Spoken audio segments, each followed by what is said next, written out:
Bonjour, toujours Paris Academy. Donc on va revenir sur les trades qu'on a fait précédemment. Et je vais vous expliquer un petit peu tout ça.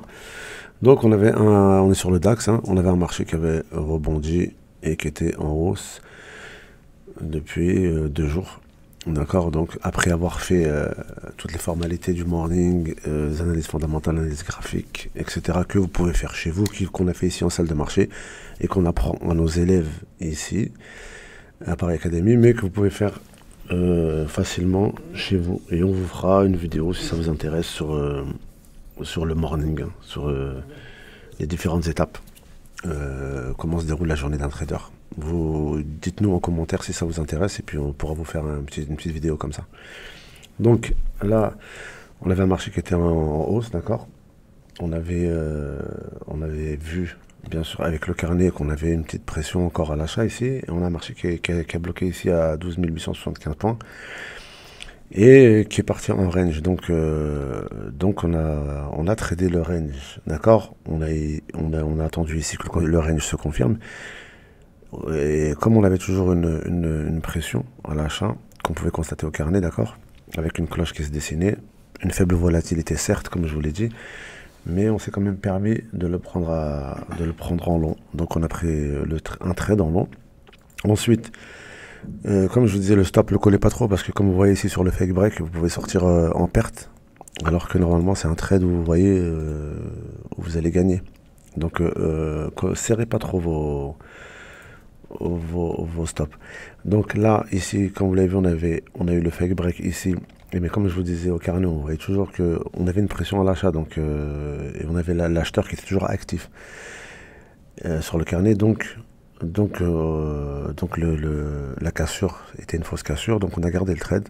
Et on a bien fait de le garder. Ici, cette zone-là, je vous l'ai définie ici, c'était une zone qui allait coincer. Elle a coincé. Celui qui sort sur cette zone-là, comme je vous l'ai dit tout à l'heure, c'est pas un problème. C'est pas un problème s'il veut sécuriser. Il peut sécuriser ici, ça sera quand même un bon trade de sortir ici. Mais moi j'ai choisi pardon, de le garder. Pourquoi? Parce que c'est une journée calme où on va pas trader beaucoup. Donc je préfère optimiser ce trade, d'accord, et attendre qu'on passe cette zone-là et sortir plus haut ce que j'ai fait. Donc dès qu'on est sorti un petit peu de cette zone-là un petit peu compliquée où ça travaille un petit peu, cette zone technique, il est parti. On est sorti ici, donc une bonne sortie. Et voilà. Donc voilà pour l'explication du trade sur le DAX. Et comme je vous annonçais, je voulais une vingtaine de points. J'ai eu 21 points. Donc c'est parfait. Donc c'est un trade réussi. C'est un trade réussi. Donc afin d'optimiser vos trades, tout le monde peut perdre un trade, mais afin d'optimiser vos trades, faites bien, soyez rigoureux sur vos analyses.